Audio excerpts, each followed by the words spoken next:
napakaganda ng aura, yung sugar ninyo, normal. Ang gagawin natin, babawasan na natin ng maintenance ang sugar.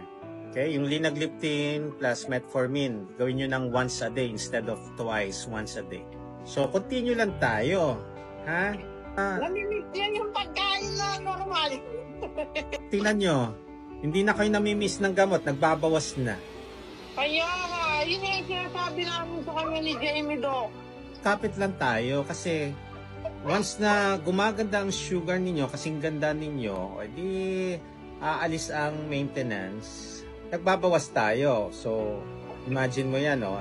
Ever since, ang dami yung gamot sa sugar. Ngayon, nagbabawas tayo. Okay? Opo. Continue lang tayo, ha? Strict low carb. Pagka may concern kayo, message, tuloy-tuloy tayong mag-improve, ha? Opo. O, yan, ha? Babalik love ka namin. Babalik loob na si nanay. Nakita niya, eh. Babawasan na ng gamot, eh. Oo nga, sayang, di ba nito? Okay? Opo. O, adapt and evolve. Ingat po kayo dyan. God bless. Salamat Bye-bye po. Congratulations. Congrats.